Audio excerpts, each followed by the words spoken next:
Olha, gente, chegando aqui para mais um episódio do Bora Agir Podcast. Tá chegando aqui agora. Eu sou Pedro Cardoso, fisioterapeuta esportivo, e não acredito que você, uma altura dessa, ainda não está inscrito no canal. Então, já vai deixando o seu like, se inscreve no canal, ativa o sininho, porque você sabe que o objetivo aqui é trazer informações de qualidade. E hoje não é diferente. Hoje estamos com uma pessoa que deu trabalho para vir, mas conseguimos trazer ela, não é possível. Mas eu vou começar pelo currículo dela.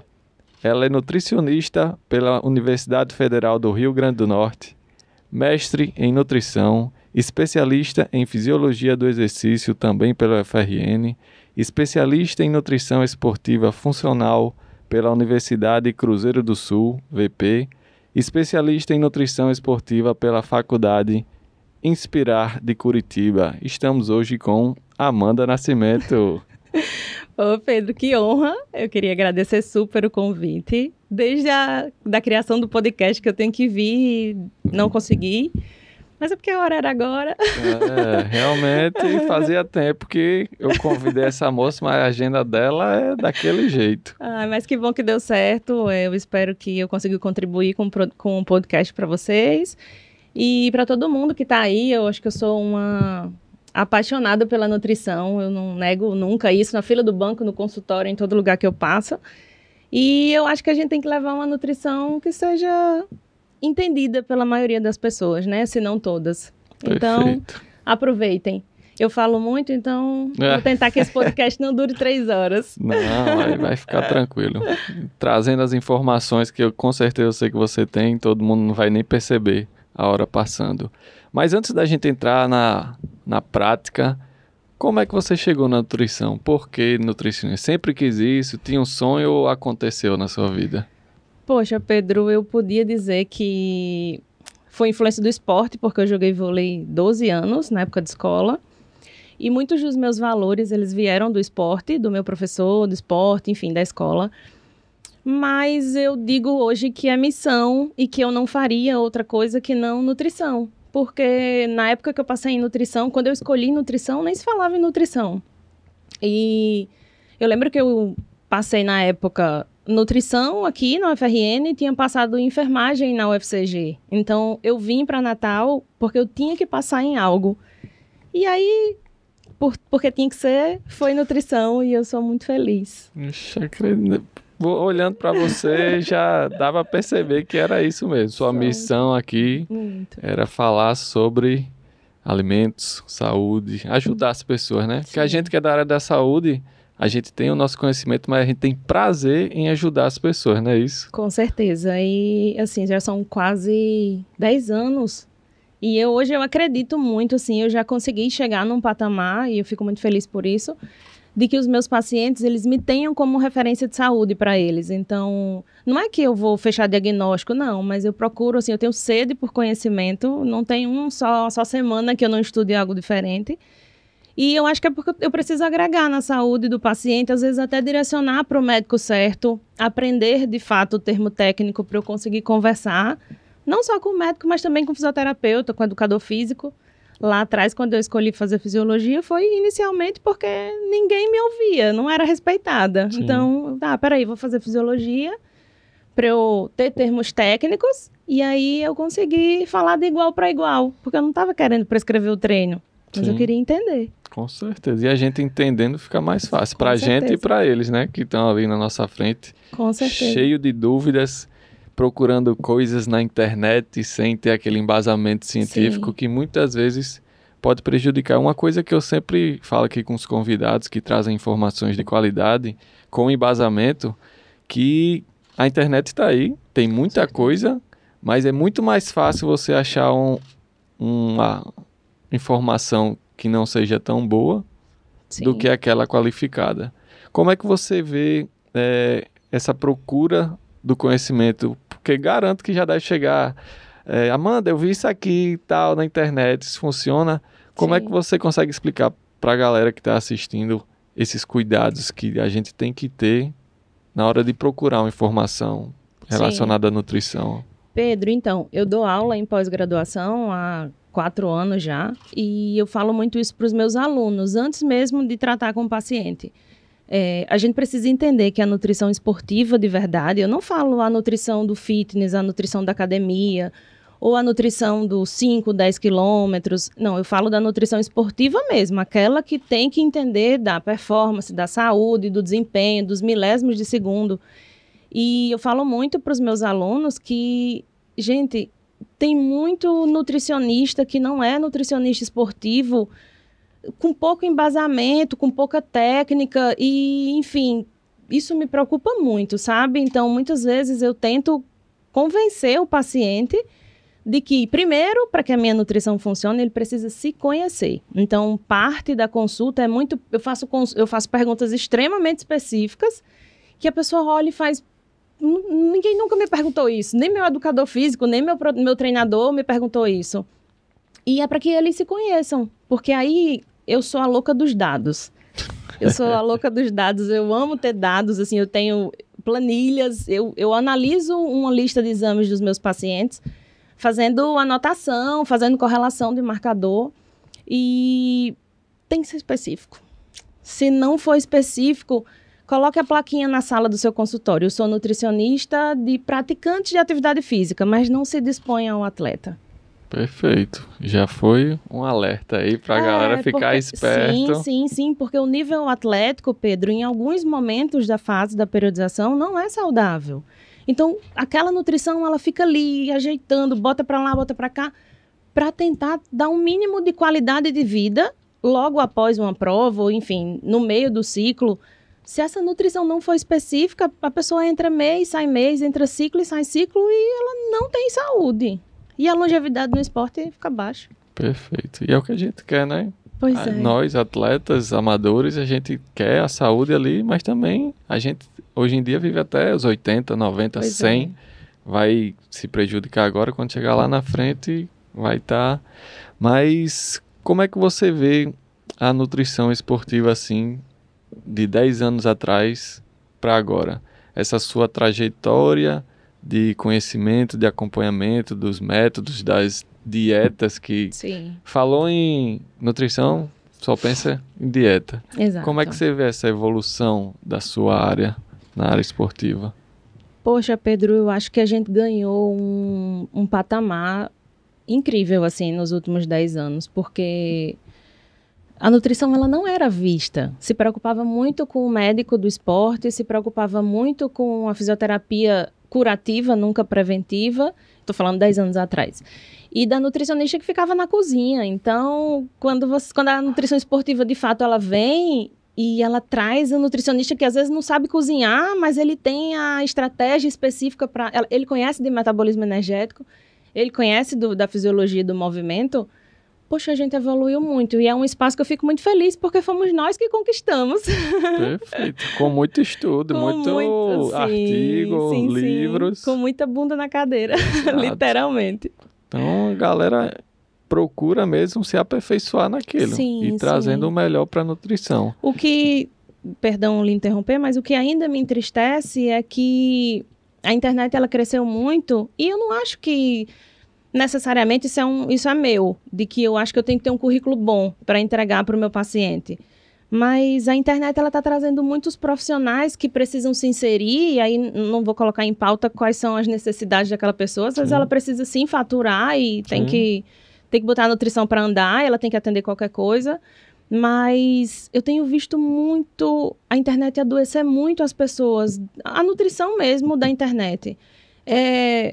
Uma dieta um modelo de dieta que de repente seja para longevidade, mas que não serve para performance, está entrando porque é saudável. Nutrição específica, ela não necessariamente é só uma nutrição saudável. E digo mais, nem sempre um intratreino ele é saudável. Sim. Se você pensar num paciente que vai fazer, por exemplo, uma maratona em, sei lá, Buenos Aires. E aí ele resolve usar suco de beterraba feito em casa, com hortelã, sementes cultivadas pelas freirinhas virgens. Ele vai ter que levar para Buenos Aires. Então, até que ponto a gente não precisa de repente, um industrializado ou alguma coisa que tenha uma vida útil um pouquinho maior, porque esse paciente ele tem que levar na mala. Sim. Ele não pode se confiar que, em Buenos Aires tem uma padaria ótima, eu posso encontrar. Não, o que ele usou no treino é só você pensar no tênis. Ele não leva um tênis novo para usar em Buenos Aires. O tênis que vai para a prova é o tênis que está treinado. Então, na nutrição tem que ser assim também. Perfeito. E já pegando esse gancho, qual é o maior erro que você vê da galera aí com as dietas, a nutrição? Porque tem de tudo, né? Tem de tudo. Carboidrato, é jejum, Qual é, assim, esse é o maior erro que eu vejo nas pessoas, nos corredores, nos triatletas, é esse. Qual você poderia apontar? Puxa, eu acho que eu poderia passar um dia inteiro falando, né? Fale São alguns, muitos fale anos. Fale alguns. Mas eu acho que o que mais me preocupa é o paciente usar o esporte de resistência, e aí eu incluo natação, corrida, bike, para emagrecer ou se manter magro, quando na verdade ele não quer fazer a dieta específica para aquela modalidade. E aí eu acho que isso gera muitos problemas, enfim, gera muito conflito na cabeça do paciente, porque de repente ele não emagrece, ou de repente ele emagreceu, mas ele perdeu músculo e ele não consegue sustentar aquele peso. Ele caiu a performance, ele achava piamente que se ele ficasse mais leve, ele ia correr, nadar ou pedalar melhor, mas ficar leve é muito pouco. Eu sempre falo, você pode ter a composição que você quiser, você só vai precisar de mais adaptação fisiológica para suportar aquele exercício pelo tempo que você se propuser a fazer. Então, esse seria um dos pontos. O outro, a restrição de carboidrato para um exercício que é extremamente glicolítico, e aí a gente já conversou sobre isso algumas vezes em outros eventos. Muitas lesões, elas vêm disso. O paciente está em infinita restrição calórica, porque ele está tão restrito, aquela dieta é tão inespecífica para resistência, que ele faz dieta de segunda a sexta, sábado e domingo ele não faz, porque não aguenta, ou de repente ele faz um mês e fica compulsivo 3, 4 meses depois. E isso é muito ruim para o corpo, porque se a gente já tem um exercício que precisa de inflamação para gerar adaptação, sim, por isso que é importante a periodização. Se você não tem uma periodização, você não tem uma inflamação controlada. A dieta, teoricamente, não deveria inflamar tanto. O estilo de vida não deveria inflamar tanto. Perfeito. São 2 pontos, assim, que eu bato muito a tecla no consultório. E essa restrição de alimentos, vamos falar aqui do carboidrato. O que isso pode trazer de malefício para... Lesão é uma delas. E aí eu digo lesão de todos os tipos. A gente pode pensar desde o início. A lesão pelo desabastecimento, de não conseguir completar aquela modalidade. Eu diria bugar o juízo, porque a falta do combustível certo faz com que você nunca evolua na modalidade e aquilo dali para o seu cérebro é péssimo.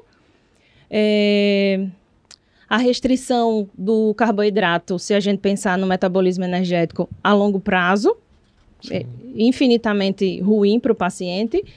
E acho que o pior, assim, talvez seria a inflamação mesmo.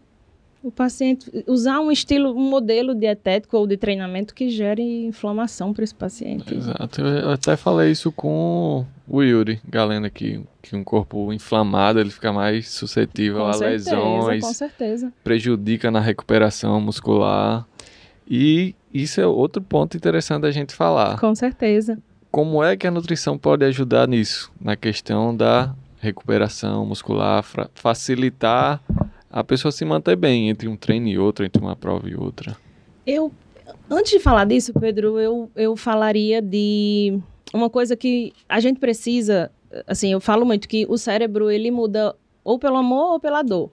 Então, ele vai fazer a dieta específica e um preventivo, de repente, porque ele quer melhorar, ou porque ele vem de uma sequência de lesões, ou ele vem adoecendo muito e ele muda ali pela dor.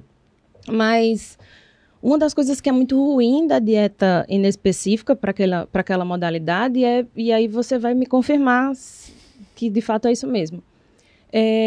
O paciente sem combustível, ele começa a perder muito mecânica, Pedro. E aí ele está desabastecido, correndo todo torto, parecendo um pinguim. E ele vai machucar muitas vezes pela repetição de um treino que nem é rápido, que talvez nem seja intenso, mas que está forçando uma mecânica que não é daquele paciente. E isso me preocupa. Sim. Isso me preocupa muito. É verdade. Essas alterações na biomecânica, sim, por causa de falta de combustível. Sempre, sempre. E aí, assim, se a gente pensa em, como essa nutrição poderia ajudar? É muito complexo, porque quanto maior o estímulo muscular, quanto maior a quantidade de treino, seja em carga de treino total, então volume e intensidade, mais sensível o trato digestório tende a ficar.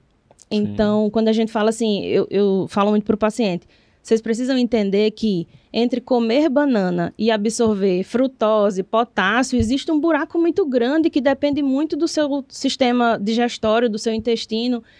E o estilo de vida das pessoas tem contribuído para isso. Sim. Então, a nutrição, ela tem que ser muito bem treinada. Muito, muito, muito, muito, muito. E a gente precisa controlar o máximo possível os fatores externos. Com certeza. Então, estou anotando aí em casa, no Spotify, porque várias informações de qualidade. Mas, pensando nessa questão ainda da manutenção da parte muscular, quais nutrientes assim a gente pode encontrar? Quais alimentos para a galera já pegar assim no pé da letra, podem estar ajudando entre um treino e outro? Cite nomes. Vamos lá. Carboidrato, sem dúvida, para repor os estoques de glicogênio, que espera-se que ele tenha depletado. Sim. E proteína, porque a reconstrução muscular ela depende dessa proteína, mas uma coisa que eu sempre chamo atenção para os pacientes. O atleta de endurance, ele precisa ter muito cuidado com o consumo de proteína. Muitas vezes eu vejo dieta do fitness de alguém que faz musculação ali, sei lá, 1 hora por dia, 7 vezes por semana, tá? É alguém que treina muito, mas aquilo se compara à resistência. E aí o paciente de resistência, ele está em horas de atividade, então ele vai precisar de combustível para executar, ele vai precisar de combustível para reparar, e ele vai precisar de combustível para restabelecer os estoques de glicogênio. Então, a gente precisa dar esse combustível rápido. Não Sim. pode encher o paciente de endurance de proteína. Isso até pode ser estratégico, Pedro, porque eu quero que aquele paciente, ele está fora do período competitivo, você alinhou com o treinador que você precisa dele em tantas semanas para fazer uma dieta de restrição calórica ou hiperproteica, e você precisa conhecer esse paciente. Sim. Do contrário, não vai funcionar, porque você vai aumentar muito, muito o catabolismo desse paciente. Tem que ter glicose. E de micronutriente, zinco, selênio, as vitaminas lipossolúveis A, D, E e K, super anti-inflamatórias. Mas eu tomo sol, tá? Mas ela tem uma ação anti-inflamatória muito, muito alta, então Sim. não se confie com a vitamina D de 20 porque você toma sol. Não, eu mantenho a vitamina D dos meus pacientes ali entre 50 e 60. Referência saudável, entre 30 e 100. Então, eu estou dentro de uma margem de segurança. Eu não estou em 20, mas também não estou em 90, porque eu não sei como está o metabolismo dessa vitamina dentro do meu paciente. Sim, perfeito. E, para não esquecer, água. Eu diria que seria o macronutriente mais importante para qualquer modalidade, para a saúde intestinal, para a saúde do músculo, para tudo. E, às vezes, tem o gel mais caro, o recovery mais caro, e não bebe 1 litro de água por dia. E quais as repercussões de um corpo desidratado? Cãibra, fadiga, pele muito ressecada, confusão mental, baixa concentração no trabalho. E aí a gente precisa falar sobre isso, porque tem os pacientes que vivem do esporte e tem aqueles que são réis mortais, mas que treinam como atletas. Então tem que ter muito cuidado, porque ele precisa do raciocínio, ele precisa da concentração, ele precisa do foco, ele precisa ter hormônios regulados, e isso tudo parte de uma nutrição que seja específica para o que ele faz. Tranquilo. E, assim, que a galera de casa gosta de dados. Bebe 2 litros, bebe 3 litros, qual seria ali uma quantidade legal por dia para a pessoa estar ingerindo de líquido? Tem? Não tem? Tem uma recomendação base, assim, de 35 a 50 ml por quilograma de peso. Mas eu sempre falo, você avalia a desidratação do exercício? Você sabe quanto você desidrata num treino? Porque vamos pensar, Pedro, eu tenho uma recomendação de 50 ml por quilograma de peso. Só que eu estou comparando o Pedro, que treina lá na Rota do Sol, a 38 graus Celsius, e eu estou comparando alguém que está lá em Jurerê, a 7 graus. Então, a gente precisa saber como aquele paciente é frente às estratégias que a gente tem que adotar. Especificidade aí, né? De cada... É a tal da especificidade, é verdade, Tem Pedro. que saber. Não pode generalizar, galera. E uma coisa que é muito importante até a quantidade de água e até a digestão com aquela quantidade de água precisa ser treinada, Pedro. O que eu vejo as pessoas fazendo, elas não fazem o que tem que fazer durante a periodização, mas no dia da prova, na véspera da prova, ela quer fazer. E ela acha mesmo que não vai fazer xixi e que vai ficar lá no banheiro o tempo todo, porque até a bexiga é treinada. A força ali da bexiga é treinada para suportar determinada quantidade de água e é fazer a eliminação depois. Então, acho que a falta de treinamento para tudo no endurance é muito prejudicial. muito, Aquele Pedro. pessoal que vai pra prova e dá o piriri, faz não sei o quê. Muito, Pedro. Falta de treino dessa parte. De tudo. Literalmente. É falta de treino de tudo. Treinou só o pace, a quilometragem, o tempo. Ou nem treinou. Ele chega na prova e imprime uma carga que o corpo dele não conhece. Pior que acontece isso mesmo. Muito comum. A gente conhece. Às vezes eu até brinco que... Às vezes eu gosto quando isso acontece. Por quê? Porque muda pela dor. Já que não quer Sim. mudar pelo amor, seja específico, é pra você ter saúde, é pra você sair do treino, chegar em casa e brincar com seu filho, não ficar estirado de perna pra cima e não prestar pra nada mais nem no sábado nem no domingo. Uhum. Tem que treinar. Ah, mas então eu não quero treinar. Então vai fazer ping-pong, xadrez, qualquer coisa que não seja resistência. Porque se você vai imprimir o corpo, vai colocar o corpo ali numa distância, numa velocidade alta, Uhum. tem que estar treinado e receber o que precisa. Até o tal do jejum, né? Sim. Eu pego muito, eu recebo muito essa pergunta. Ah, jejum é bom pro endurance? É. Só que talvez você nunca consiga chegar numa estratégia de jejum porque você nunca adquiriu eficiência energética pra gente pensar num jejum. Tem que começar com um combustível específico. Depois a gente pensa se vale a pena fazer um jejum ou uma low carb, pensando em biogênese mitocondrial, Pedro. Isso é bem técnico, mas... Quando Explique em miúdos aí pro pessoal entender. O metabolismo energético acontece lá dentro da mitocôndria, certo? Então, vamos pensar, se a mitocôndria é responsável por essa produção de ATP, quanto mais mitocôndria eu tiver, mais ATP eu tenho chegando no músculo. Consequentemente, eu executo gastando menos, eu poupo o que está lá e, de repente, até sobra um pouquinho para guardar para o dia seguinte. Se a gente pensar no tri, às vezes tem 2 treinos por dia. Então... ter mais mitocôndrias é importante. Uma das coisas que se falou muito com a época do Covid foi, poxa, o vírus diminui muito a capacidade mitocondrial e as pessoas ficam com baixa de energia. Você lembra disso? Vocês vão lembrar disso também. E o triatleta, ele precisa dessa eficiência energética. Então, quanto mais mitocôndria, claro que é melhor. Só que vamos pensar que a gente está num exercício extremamente glicolítico e a pessoa é extremamente descondicionada. Na intensidade alta, Pedro, o consumo de gasolina é muito rápido. Não tem como eu pensar em estimular uma via de gordura do triglicerídeo. Não vai funcionar. Ele já perdeu o músculo ali, já está mais estressado e já machucou, a mecânica já perdeu. Então, jejum, low carb podem ser feitos sim, mas quando você conhece muito o paciente, quando ele não tem lesão nos últimos anos, quando de repente você já chegou num nível onde o trato digestório dele não está tolerando mais glicose por hora, que isso é importante. Às vezes você precisa recuar, tentar tornar aquele corpo mais econômico e mais eficiente, para depois você tentar uma quantidade de carboidrato maior. E como é que faz essa avaliação da quantidade de glicose no paciente? Você avalia, como é que é essa parte aí, para a galera entender? Pronto. A gente pode avaliar pelo metabolismo a nível bioquímico, então glicose de jejum, insulina de jejum e hemoglobina glicada. Eu sempre falo assim, que quando a gente quer avaliar a saúde, a gente precisa avaliar marcadores agudos e marcadores crônicos. O que seria isso?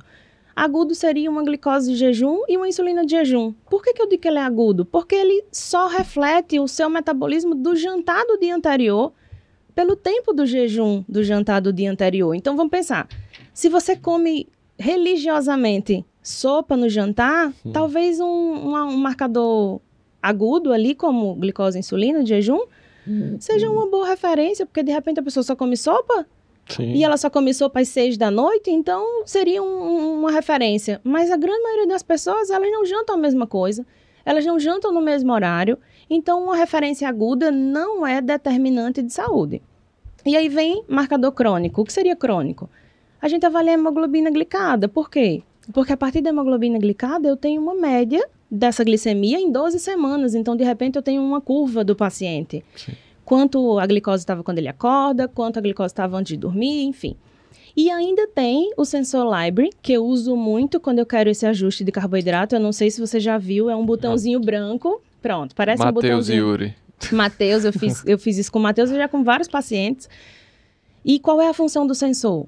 eu monitorava a glicemia do paciente 24 horas por dia, por 14 dias. Então, eu conseguia avaliar o impacto do meu pré-treino, quanto ele estava digerindo, qual era a velocidade, porque eu sabia quanto essa glicose subia de forma aguda, e o quanto o corpo usava essa glicose durante a corrida, a bicicleta ou a natação. Então, quanto mais dado a gente tiver, mais específico a gente consegue ser.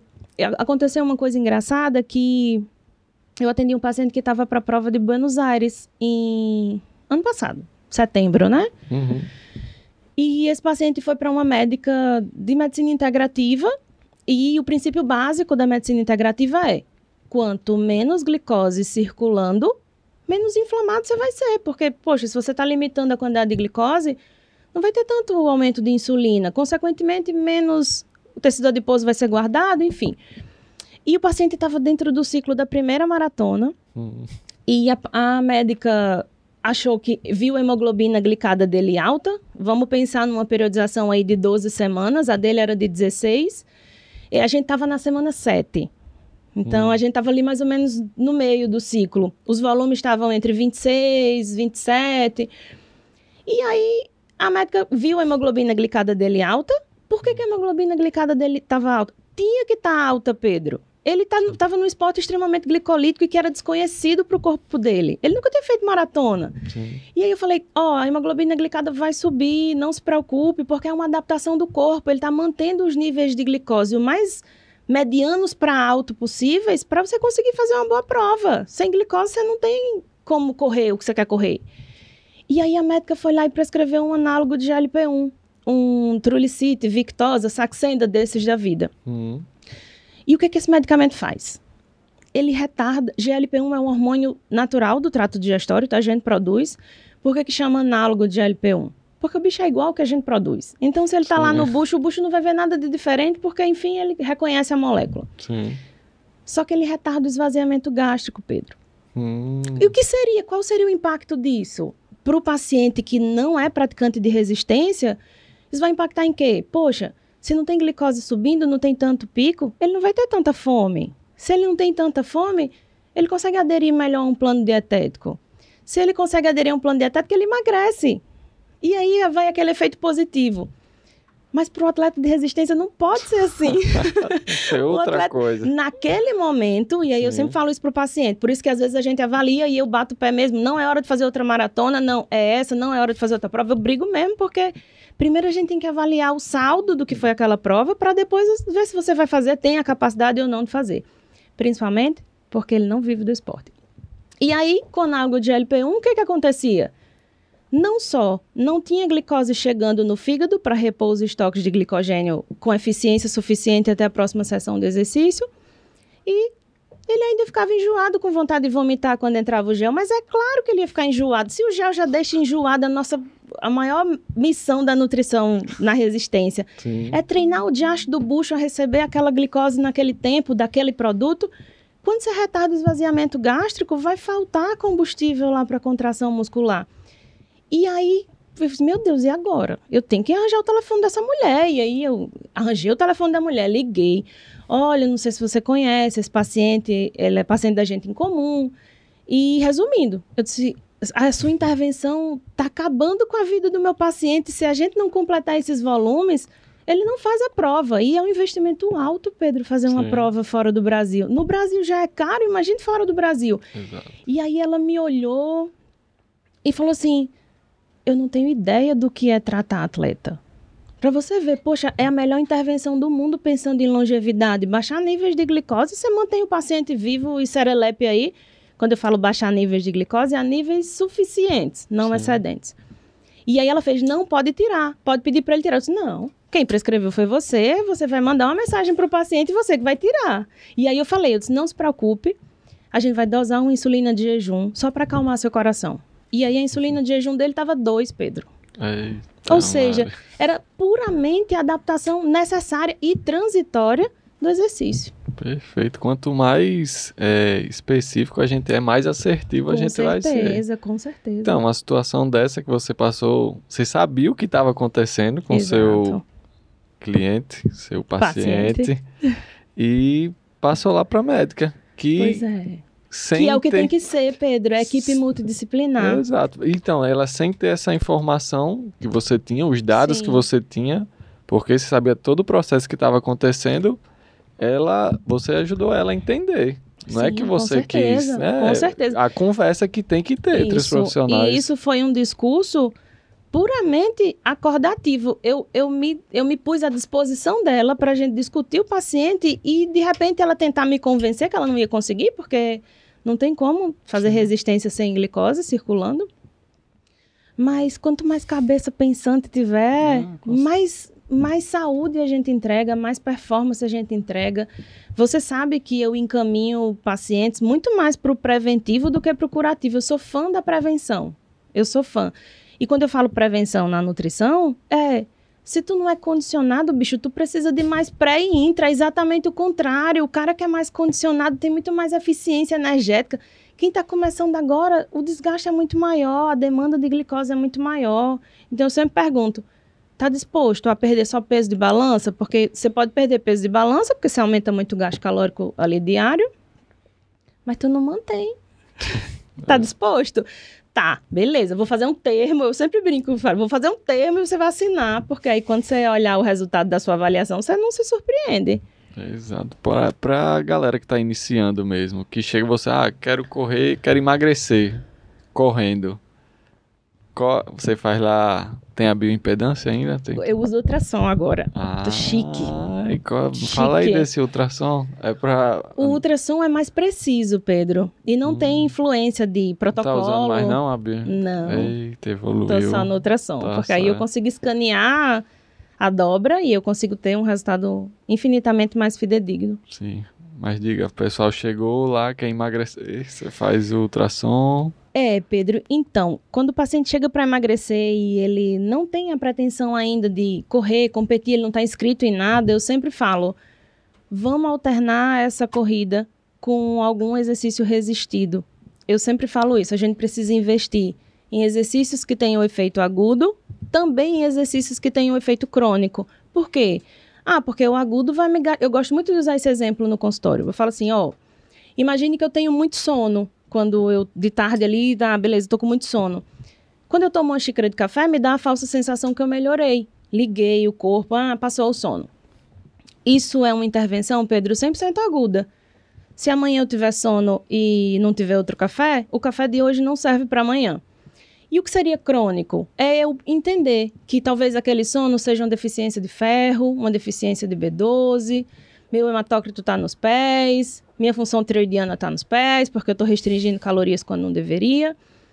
Eu vou lá e corrijo as vitaminas, que é da competência do nutricionista. E, de repente, 2 semanas depois, o paciente não lembra mais que tem sono, 3 semanas depois. Isso é um efeito crônico. Então, se a gente pensa em saúde, longevidade, só emagrecer, eu diria corrida como efeito agudo, musculação com um efeito crônico. Quando tu para de correr, você pode ter corrido uma maratona. Se parar de correr, você perde condicionamento. Você não corre a maratona de novo. Então, você fez um ciclo ali de 16 semanas.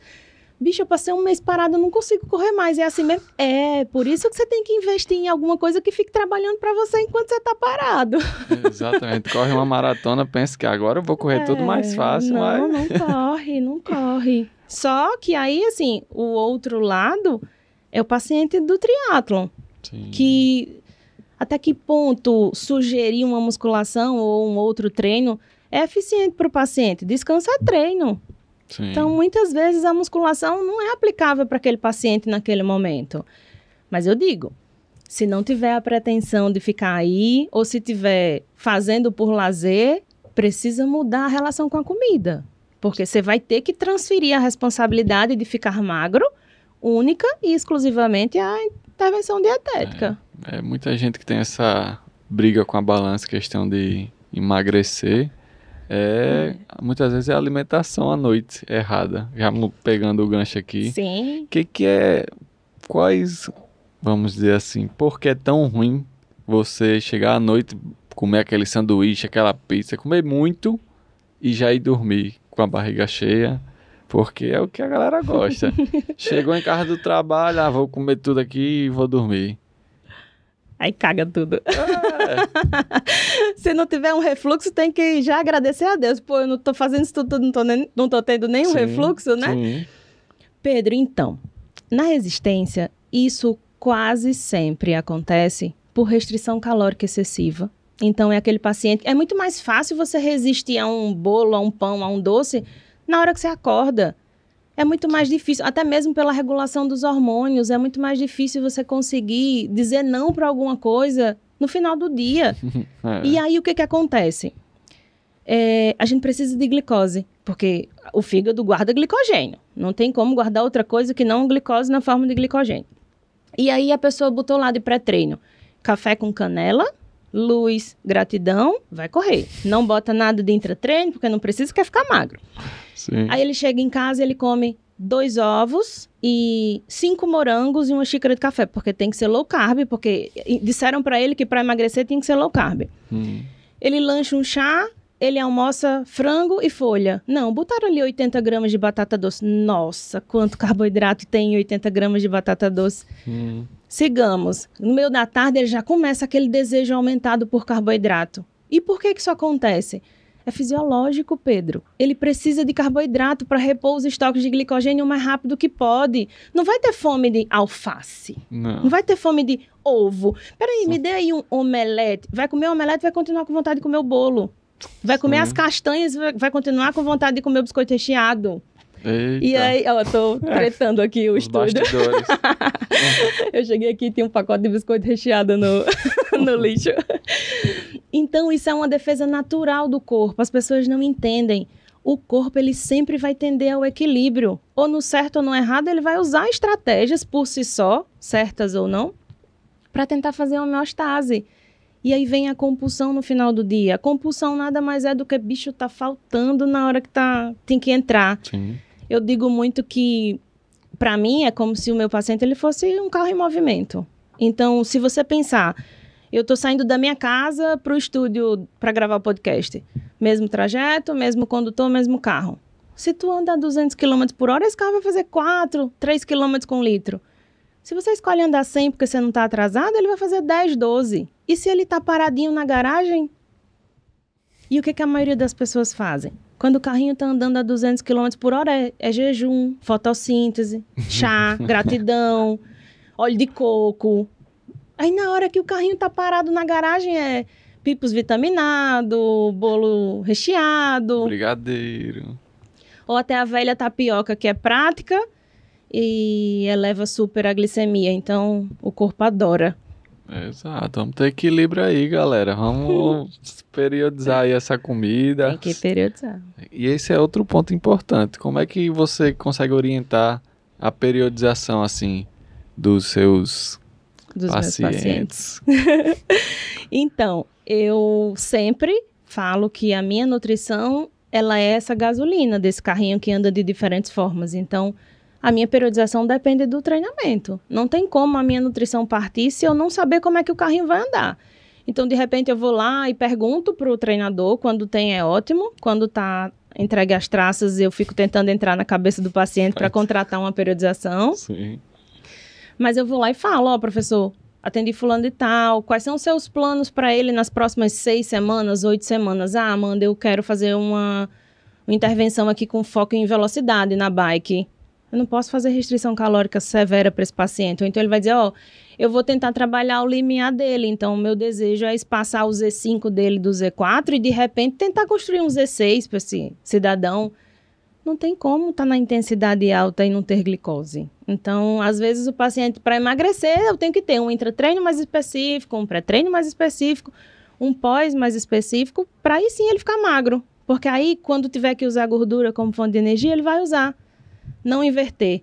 Carro a diesel não anda a gasolina, não adianta. Vai estragar o motor, né? Não funciona. Não funciona. Se precisa de gasolina, tem que ser gasolina. Não tem outro caminho. E esse é um ponto que a gente tá vendo que você tá focando muito. A especificidade. Total. Porque o que a gente mais vê, eu vi uma dieta ali, eu tô fazendo, faz aí você também. Exato. Aí vai ver o objetivo totalmente diferente. Não, porque eu vi que deu certo pra mim, a pessoa funciona de outro jeito, faz outro esporte. um esporte anaeróbico, aí pronto, vai Pedro, dar tudo errado. Se a gente pensar que geneticamente a pessoa vai ter predominância de fibra muscular diferente, seja parte do princípio que a necessidade de um paciente é uma coisa e a necessidade de, mesmo estando na resistência. Um paciente tem uma característica metabólica, o outro tem outra. Ah, mas eles fazem o mesmo esporte. Sim, mas eles vão metabolizar as coisas de um jeito diferente. Sim. Talvez o esforço para eles seja completamente diferente. E é só o que tem, né? Ora, só o que tem. Seus coleguinhas aí que fazem Ironman aí, é totalmente diferente daquele que tá começando ali. Com certeza. Tem que saber até a questão do... Vamos falar agora aqui de pré-treino, intratreino. Um pré-treino é, vamos dizer assim, periodizado. Sim. Específico para uma pessoa. Você vai de acordo com a necessidade. De acordo com a demanda energética daquela modalidade, naquele ciclo de periodização. Pronto. Então, fale alguns aí, pré-treinos, porque não ficar só no cafezinho aí. Então, Pedro, quase sempre quem é da resistência treina quando acorda. Isso. Então, tudo que você faz no dia anterior, tudo que você faz antes daquela sessão de treinamento é pré-treino. Só que qual é a confusão que as pessoas têm? Elas estão sempre treinando numa baixa oferta de carboidrato, numa baixa oferta de combustível, e ela acha mesmo que o corpo dela vai, quando ela quer, pegar o macarrão do jantar ou a pizza de não sei de onde e vai usar como fonte de energia. Tudo tem que ser treinado, tem paciente que até a gente conseguir fazer com que essa glicose do jantar, ofertada no jantar, sirva como pré, tem muitos carnavais para frente, Pedro. Às vezes você tem que dar carboidrato ali na hora, para o corpo entender, ter combustível para ele aumentar os limiares, aumentar a tolerância, aumentar a digestibilidade, para depois pensar em guardar. Então, porque a gente vê muito, né? Um dia antes da corrida, come macarronada, come pizza, e no outro dia vai...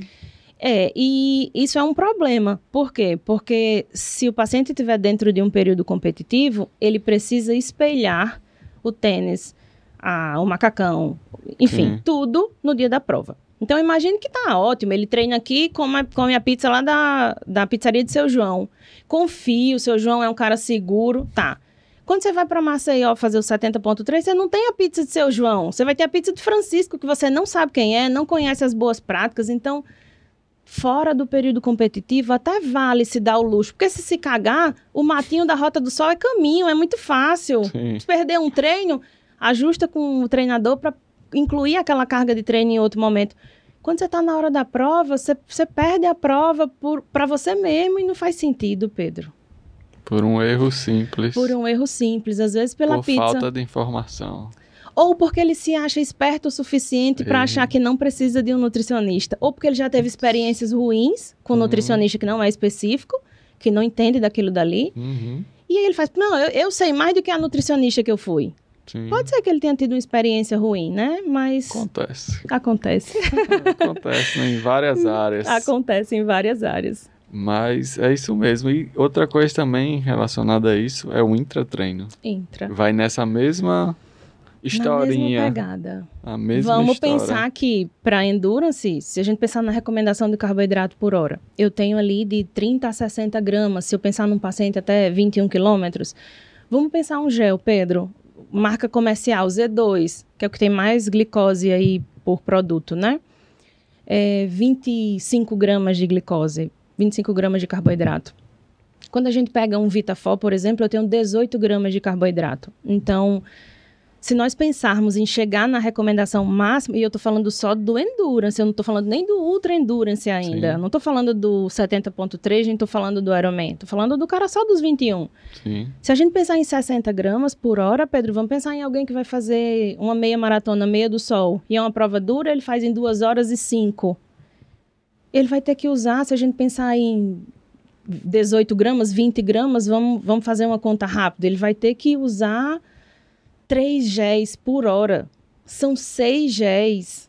Sim. Você concorda que isso é muito? Com certeza. E eu estou falando da recomendação de base. Para o Ultra Endurance, a gente pode chegar a 120 gramas de carboidrato por hora. Eu não sou eu que estou inventando, tá? É ciência. Sim. Isso é ciência. Tá, então, Se existe ciência que me justifique 120 gramas de glicose por hora, por que cargas d'água a gente não consegue fazer? Porque se o sistema é dependente de glicose rápido, teoricamente ele deveria ter eficiência para pegar essa glicose e usar como fonte de energia. Mas o mesmo sangue que digere as coisas no bucho é o que leva combustível para a extremidade. Então, a gente não pode servir a 2 deuses ao mesmo tempo. Por isso que eu falo sempre, tem que treinar a capacidade de tolerar, digerir e absorver em tempo hábil aquela quantidade de gel que você quer levar para a prova. Porque se for fazer isso sem treinar, na hora da prova vai vomitar, vai se cagar, vai ficar com o bucho distendido e faz, eu acho que foi porque, sei lá, esqueci o sal. Ai, não, gente, você não está treinado a usar a quantidade. Você fala, não, mas eu treinei. Só que ele só treinava em um treino da semana. Ou ele só treinava aquele gel em um treino do mês. Porque na cabeça dele, se for até 1 hora, ele não precisava suplementar. Então, todos os treinos... Só o que tem São 10 anos fazendo isso aqui, Pedro. Eu estou lhe contando as historinhas que são reais. Tô vendo. Todas. Já aconteceu comigo também. A gente vai ali, treino curtinho, 1 hora, só bebe água e dá tudo certo. Por isso que a gente precisa sempre, e você também precisa me ajudar em relação a isso. Quais são os objetivos do paciente naquela modalidade? Porque, de repente, dizer, bicho, para no Olímpico. Fica no Olímpico. Fica no Olímpico, tu vai beber cachaça no sábado e vai ter prejuízo e a gente consegue contornar. Não inventa um 70.3 não, porque vai dar errado. Daqui a pouco o sistema imunológico está pesando e aí acha que só precisa de glutamina e própolis, mas na verdade o todo está errado. Não dorme mais, começa a ter insônia, começa a acordar de 3 horas porque o treino é às 4 e aí não dorme mais. Começa a não transar mais porque a testosterona está toda lá tentando recuperar o sistema falho. E é um efeito em cadeia. Sim. Aí acha que precisa de hormônio. A minha testosterona estava baixa. Você me indica um médico, Nutri, que me faça testosterona? Eu digo, meu senhor, você tem que ter um campo primeiro para essa testosterona atuar. Se você não está conseguindo dar conta nem da sua endógena, com o estilo de vida que você tem, como cargas d'água tu vai dar conta com o exógeno? Vai bloquear o eixo e daí vai ficar menina.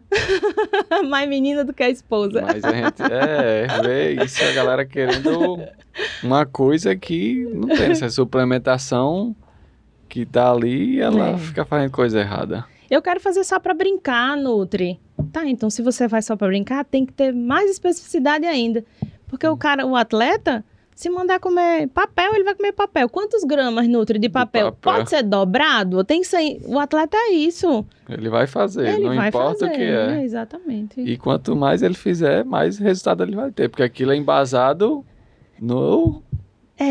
O que a gente tem que pensar é que o atleta, ele é muito pouco treinável, Pedro. Sim. É muito mais fácil você treinar réis mortais do que gerar adaptações no atleta. Sim, com certeza. Então, o atleta, ele já tem a ciência que se ele não investir no sono, se ele não investir na alimentação, se ele não gerir as emoções, bicho, é tanta coisa que ele não vai mudar aquele tempo que ele precisa. Exato. Desse jeitinho. E a gente pegando esse gancho aqui, vamos falar do nosso patrocinador, né? Gold Nutrix.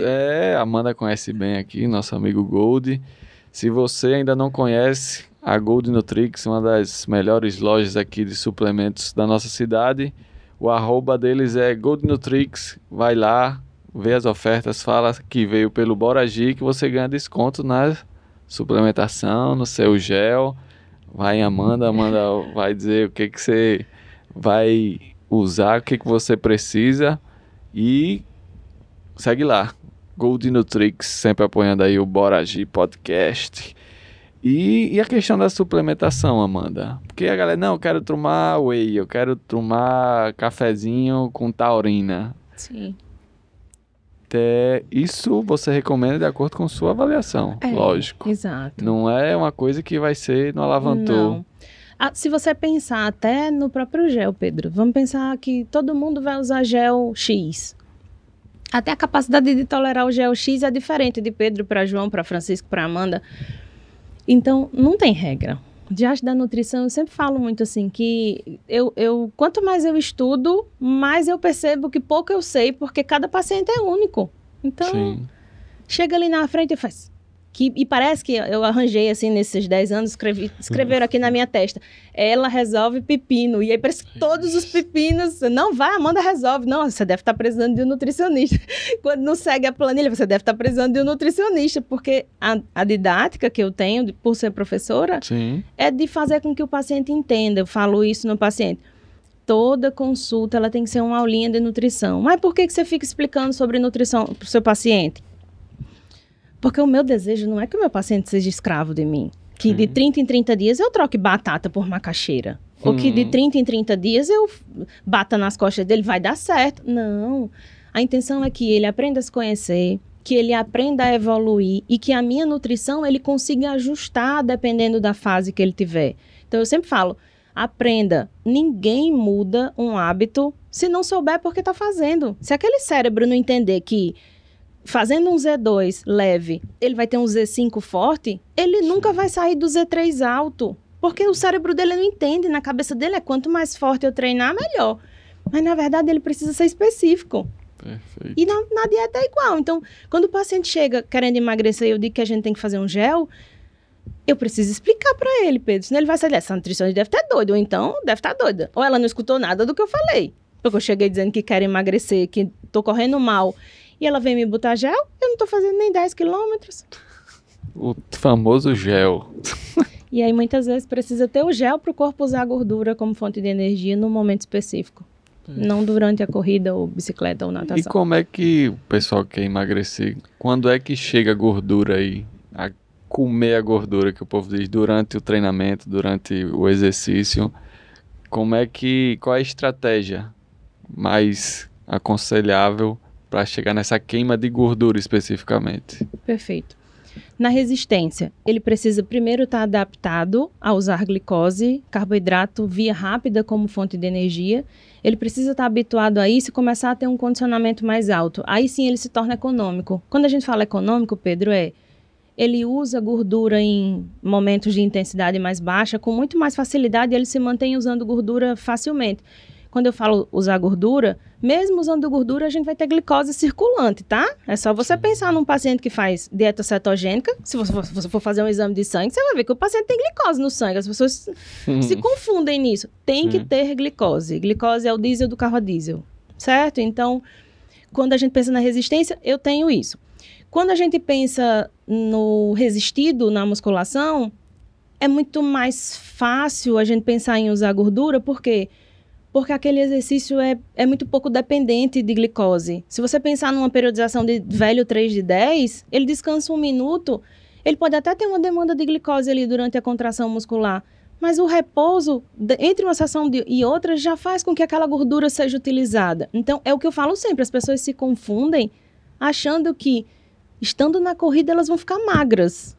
Elas podem emagrecer, porque tem um gasto calórico mais alto, agudo.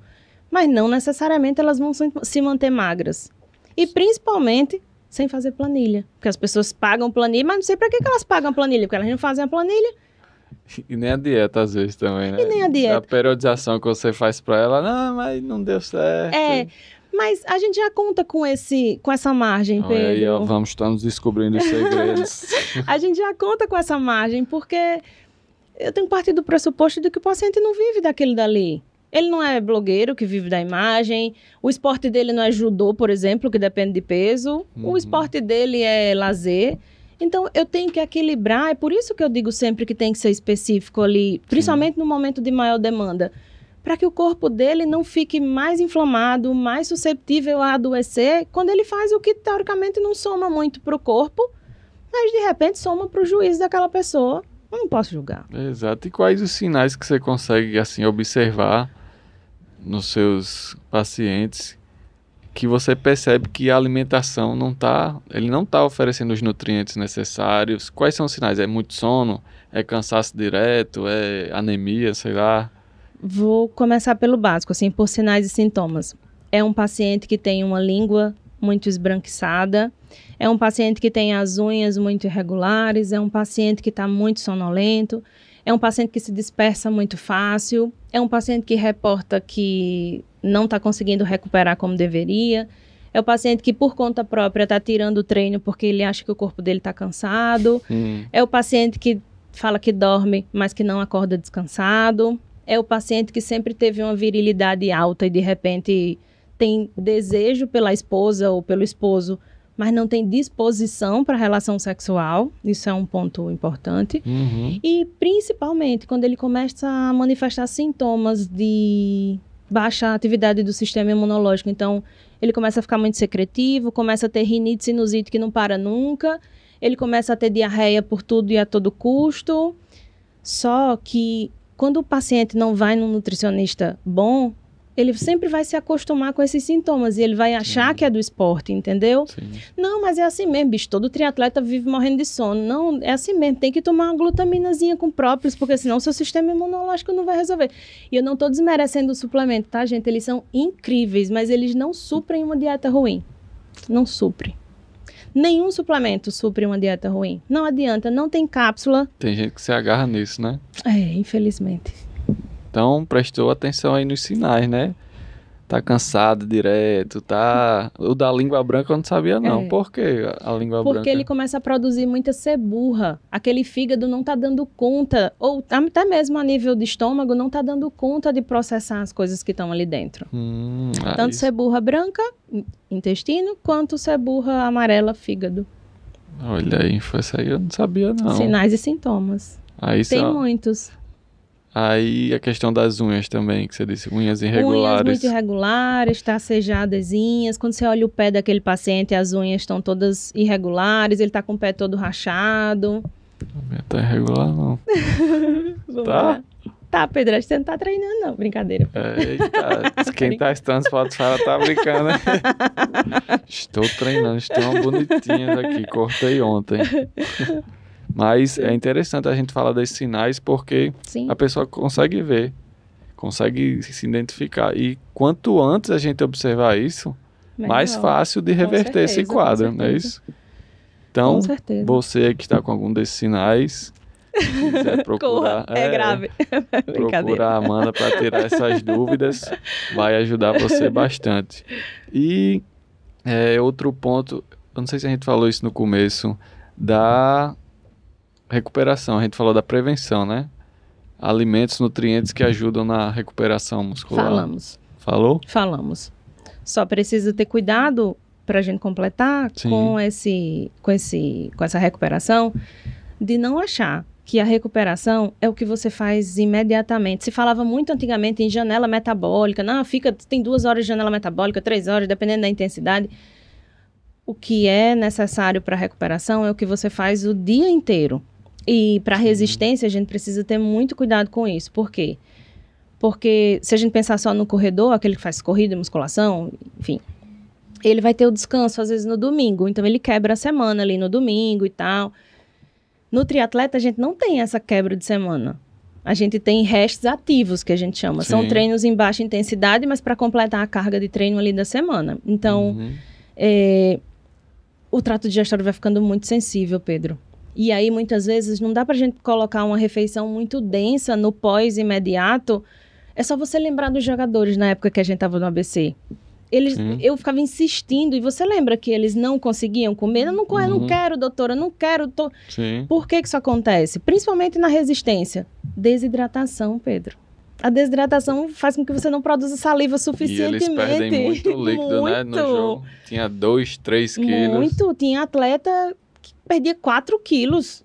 É muito, Pedro. Então, se a gente pensar na resistência, um cara que está treinando para um 70.3, ou até mesmo para um Ironman, ou ainda digo mais, um cara que é muito grande fisicamente, ou com muita massa magra, ou com muita massa gorda, ele vai carregar mais peso. O sistema dele vai ser... aquela deficiência vai ser muito grande, porque é muito extenuante para fazer aqueles 5 ou 10 quilômetros naquele biotipo, naquela composição corporal. Então, tem que cuidar do todo e tem que lembrar. Tem que cuidar da semana toda. Eu falo muito e aí eu volto pro intra. Sim. Às vezes o paciente tem um treino de 50 minutos de corrida na terça-feira. E ele, mas é só 50 minutos, Nutri. Por que eu tenho que fazer esse gel, esse mel? Por que eu tenho que fazer? Porque, bicho, se tu não fizer, vai cagar o sábado. Se a gente pensa numa periodização, às vezes, mas só para 50. Não é 50, é 50 dentro de uma semana cheia. Sim, exato. Então, a recuperação, ela não pode, vocês não podem pensar, só o que você come pós-treino.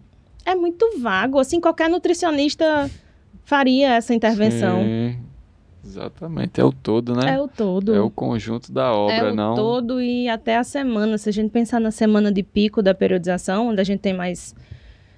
os ganhos, os estímulos são mais altos, aquele paciente vai ficar com muito mais sensibilidade, vai ficar muito mais nauseado. Se for uma semana de muito volume, vai ficar muito mais desidratado. Perfeito. E agora eu trouxe algumas perguntinhas que mandaram na caixinha do Instagram. Manda. Vamos lá. Acho que algumas a gente já respondeu. Vamos ver aqui. Quais os perigos envolvidos em praticar atividade física sem uma alimentação correta? Já falamos. Já falamos essa. Deficiência nutricional, não prestar para nada além de ficar em cima da bicicleta ou nadando ou pedalando. Não transar mais em casa e alterar, inclusive, a produção de neurotransmissores, Pedro. Aquele exercício vira fuga, porque é a única coisa que aumenta a dopamina naquele cérebro significativamente. E é muito ruim, porque aí vai perdendo o gosto por outras coisas que são essenciais. E o esporte não pode ocupar esse lugar. Perfeito. Senão tá errado. Deixa de ser saudável. Exato, que é o principal, né, que a gente principal. quer. A segunda que a gente também, mas é bom porque a gente vai revisando. No geral, como deve ser a alimentação antes de exercícios e qual a quantidade indicada? Vai depender da especificidade. Depende de que tipo de treino, depende de quantas horas é esse pré-treino e depende principalmente da capacidade daquele paciente, daquela pessoa de digerir aquilo e o quão específico ele é, o quão condicionado ele é dentro da modalidade que ele vai fazer. Não dá para prescrever buchada, porque buchada ele não vai conseguir metabolizar. Mas, de repente, às vezes você coloca só um suco de uva, por exemplo, ou só uma banana, e aquele paciente abre um buraco no estômago. Então, tem que conhecer o paciente. Exato. Já era a outra pergunta aqui. Quais alimentos devem ser evitados antes de uma corrida? Coisas que sejam muito ricas em fibras. Porque que aquilo... é o que o povo pensa, né? Não comer uma barrinha de não sei o quê. Exatamente. Tem que ter muito cuidado com excesso de fibra e frutas muito fibrosas. É só você pensar, bota um mamão de pré-treino. É ótimo. É uma fibra muito fibrosa, é uma fibra que solta muito é uma fruta que solta muito intestino. Então, fibra não é tão interessante. Gorduras, se não for calculado e se não for uma gordura, de repente um triglicerídeo de cadeia média, que o paciente consegue metabolizar aquilo dali rápido, não é uma ideia interessante. E, principalmente, proteína. Não faz sentido você pensar em um pré-treino que você bota proteína, tô falando no endurance, tá? Sim, sim. Você colocar proteína, que aquela pessoa vai ter que pegar os aminoácidos daquela proteína, levar a glicose pro sangue. Não faz sentido, bicho. Deixa a proteína pro outro lado, deixa a proteína pro outro lugar. Proteína é um macronutriente que a gente gasta energia para extrair energia dali. Pré-treino não tem que estar gastando nada, eu tenho que estar chegando. Verdade. Então pode ser estratégico, mas tem que ser muito bem pensado num paciente que você já fez algumas outras estratégias antes. Certo. Em corridas acima de 1h30, é obrigatório usar cápsulas de sal? Obrigatório não necessariamente. Tava na pergunta, eu só tô refazendo. Porque o que vai direcionar a intervenção com cápsula de sal? Quando a gente fala cápsula de sal, a gente não fala só sódio, tá? A gente fala potássio, a gente fala cloro, às vezes um pouquinho de magnésio ali, às vezes um B6, enfim. Não é só sódio. O que a gente tem que pensar? Que a gente não guarda eletrólito. Não tem a casinha do eletrólito como o fígado é a casinha da glicose. Sim. Não tem a casinha do eletrólito. Então, a reposição de eletrólito ela tem que ser mediada a partir do que você perde. Uma coisa que eu vejo muito as pessoas fazendo. Hiperidratando com água na vésperas antes da prova, dias antes da prova. Gatorade também. Vou falar nele, vou chegar nele. Sim. É um paciente que tem o hábito de ingerir 2 litros de água por dia. Só que ele entende que a água é extremamente importante. Aí, 2 dias antes da prova, ele vai beber 4.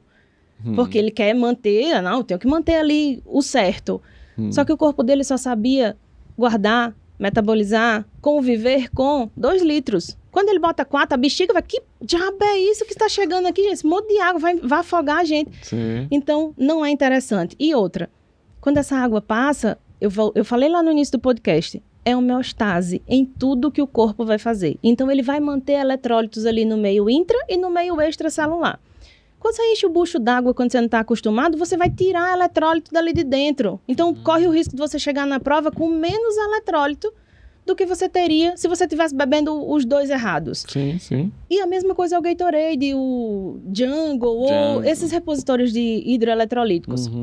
A gente mora num lugar muito quente, então beber uma garrafa daquela um dia não é um problema, porque, como eu falei, a temperatura daqui é alta. Sim. Mas não pode se encher de Gatorade. Outro dia eu peguei um paciente tomando Pedialyte. Gente, como é que você está repondo um negócio que você não tirou ainda? Não tem como. Você tem que tirar para poder aquilo entrar. Se você botar muito para dentro, vai tirar quem está dentro. E vira um caos. E aí, às vezes, o paciente tem cãibra na hora da prova por deficiência de eletrólito, porque ele cagou a intervenção que o corpo dele não estava acostumado. Sim. Não, é isso aí. Fazer o que o corpo não estava acostumado é jogar a periodização fora. Fora, E aí, às vezes... Tá, mas e a cápsula de sal? Eu prefiro a cápsula de sal.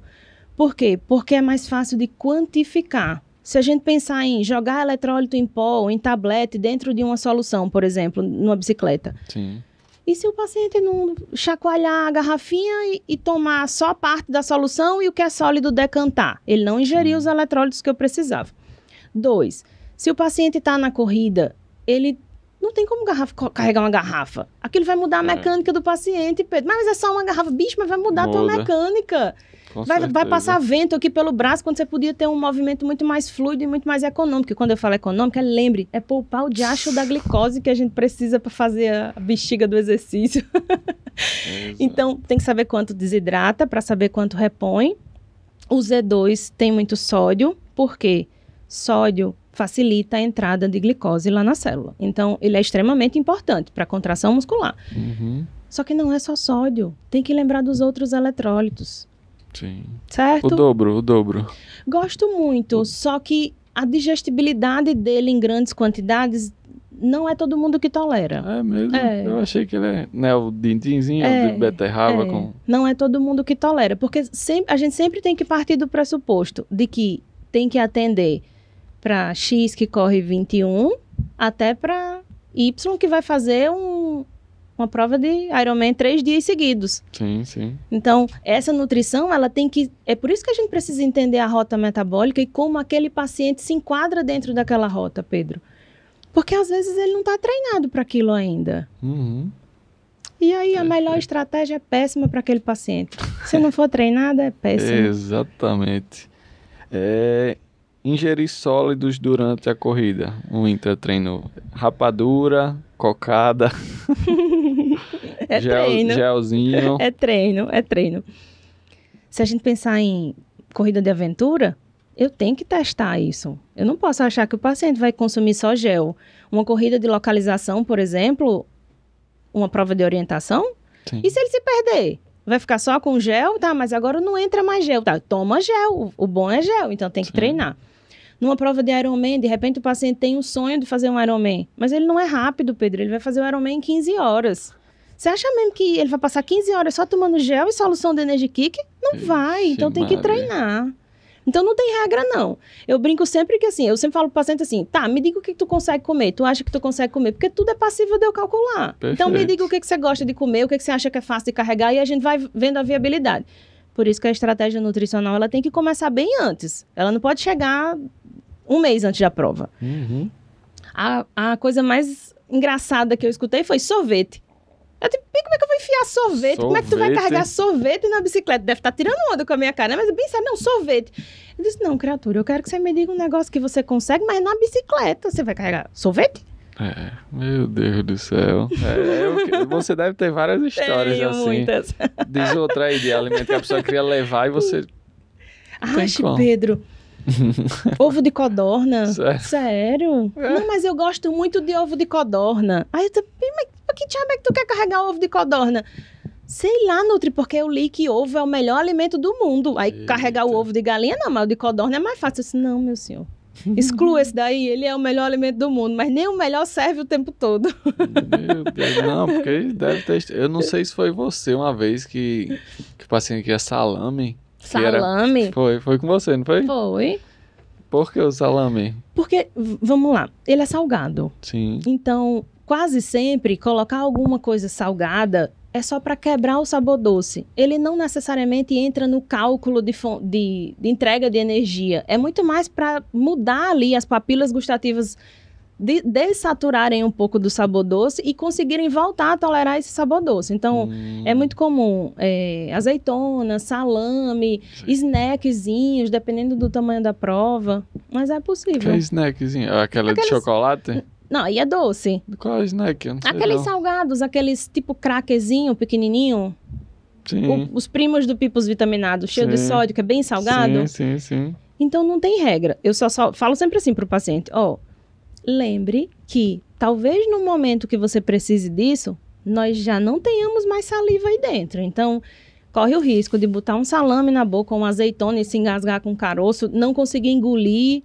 Então, tem que ter muito Ficar cuidado. a baba ali na boca e não descer. Exatamente. E engasgar é o pior. Voltando em engasgar, a questão da água no gel.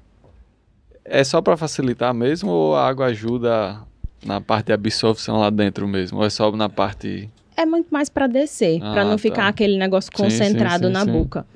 Tem muito estudo, inclusive com bocejo de carboidrato.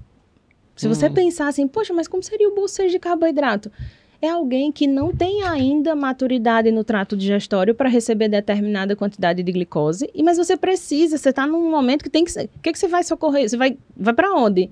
Uma solução concentrada de carboidrato, que ele enxágua a boca e cospe. Tá, mas aí se ele cuspiu, o que vai acontecer? Ele absorve, o mínimo que ele absorver, já valeu. Já tá treinando ali. A gente não tinha nada. Se absorver 10% dali, é mais 10%. Certo. Então, a gente já vai aqui, mais de 1 hora do podcast. Passa rápido. Passa muito rápido. Passa, a gente parece que começou agora a conversar.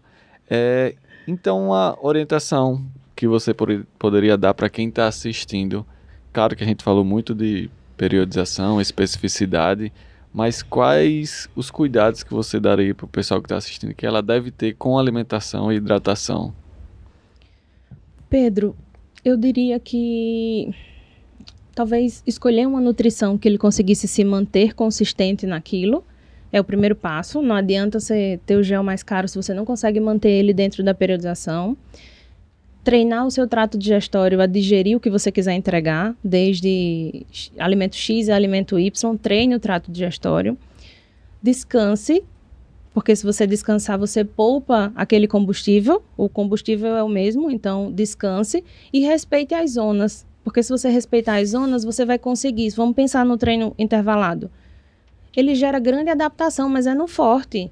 Sim. Mas e aquele aquecimento e aquele desaquecimento do treino? São só para completar a carga de treino daquele dia. Aí a criatura vai lá e comeu o pré-treino, beleza, entendeu que ele tem que comer o pré. Só que aí ele aquece num Z3 alto, quando deveria estar aquecendo no Z1. A demanda de combustível no Z3 é maior ou menor que a do Z1? Maior. Sim. Então ele vai queimar a largada.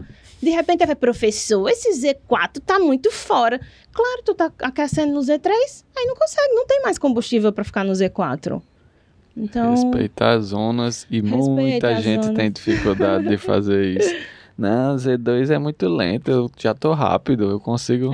E o Z2 é para adaptação. É para poupar combustível. Exato. Primeiro, é para lhe dar carga de treino na semana. Segundo, é para fazer com que você não gaste combustível na hora que não deveria estar gastando. E 3, é para você construir um lastro. É para que se tudo der errado, você tenha mecânica para ir para lá e para cá. Eu digo sempre que ter zonas bem definidas é como se nós comparássemos a dirigibilidade Natal, Mossoró, Natal, João Pessoa. Sim. É basicamente a mesma distância. O que muda? Uma é duplicada e a outra é mão e contramão, né? Sim. Tem trechos que nem acostamento tem. Sim. É aquele paciente que corre o tempo todo num Z3 alto. Ele tá sempre numa situação sem acostamento. E é muito ruim. Perigoso. É muito perigoso. E não é só pro exercício. É para machucar, é para que aquilo dali seja danoso. Então, quando você de repente desenvolve um Z1 bem definido, um Z2 bem definido, um Z3, um Z4, um Z5, você está indo daqui para João Pessoa, você até arrisca mudar a música e dar uma caidinha que você não morre, não. Você tem espaço, você precisa ir mais rápido, você ultrapassa pela esquerda. Quando você está indo daqui para Mossoró, se você quiser ir mais rápido, não depende de você. Então, quando você fica muito limitado em zona, Não só na execução, mas também na nutrição. Quando você está no Z2, você está treinando o seu corpo ali a usar menos combustível, de repente usar usar gordura como fonte de energia. Sim. Quando você nunca faz isso, aí você quer realmente que na sua corrida glicolítica use gordura como fonte de energia? Ou o corpo é esperto o suficiente para driblar vocês? Exato. Ele está me enganando, jovem. Ele está lhe enganando mesmo. Tem mais alguma coisa que você acha interessante falar que a gente não falou aqui? Claro que tem muitas coisas, mas uma interessante aí que você acha bom, que a maioria dos seus pacientes tem e você gosta de explicar, sempre é uma dúvida recorrente. Sim.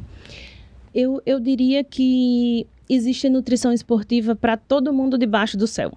Tem nutrição esportiva que se aplica a todo mundo. Eu tenho paciente que foi para o Pan-Americano e o carboidrato dele era angu. Angu e ovo, porque era o que ele conseguia ter. Bem pobrezinho, corria descalço. Então, a nutrição, ela é possível. É possível especificar, né? Aquela estratégia nutricional. Só que você precisa dizer para o seu nutricionista, até para o seu fisioterapeuta ou para o seu educador físico, o que você consegue fazer para que a gente consiga chegar numa estratégia nutricional. Se você só consegue fazer isso, tente não ficar nessa parte do treino por muito tempo. Ou então, se você diz, se você só consegue fazer 30% do preventivo, tenta fazer isso no domingo em casa para tentar completar. A gente tem que ir de acordo com a demanda do paciente. Então, existe sim nutrição, porque eu falei muito de suplementação, falei muito de especificidade aqui, mas a minha missão é eu me adequar ao paciente. Então, se o paciente diz, olha, eu tenho um custo de R$200 para a gente usar de suplementação, eu que tenho que me virar com R$200. Eu não tenho que dizer para o paciente, então eu não sou para você. E isso é muito comum. Poxa, mas não vou naquela nutricionista, aquela nutricionista é a nutricionista dos ricos, é a nutricionista cara. Não é, eu sou nutricionista. E a minha missão é entregar performance, saúde, em qualquer coisa que seja. Depende do que você consegue entregar. Maravilha. Eu que tenho que me virar. Traz o pepino pra ela aí que ela se vira. Dá certo. Mas eu tenho que me virar. Mas faz parte. Eu tenho que me virar. É a profissional que é por causa disso. Você se empenha, você quer melhorar, você quer entender o paciente. Para trazer as melhores intervenções para ela. Porque tem muita gente quando fala em dieta, vixe, vou comer só ovo e batata e frango. Mas não é isso. Não é assim. Cada um vai ter o seu caminho. Você vai tentar direcionar da melhor maneira possível. Vai puxar a orelha como você puxa mesmo.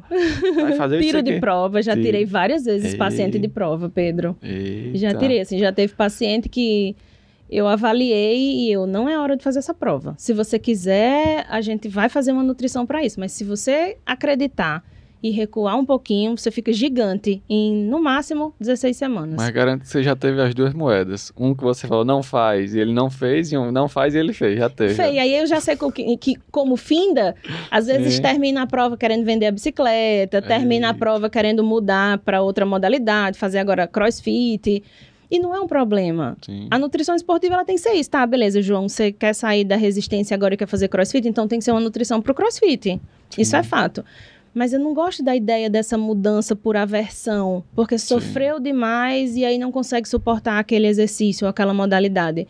Exato. A gente tem que sofrer porque é no desconforto que tem a evolução, em tudo na vida, inclusive no treinamento.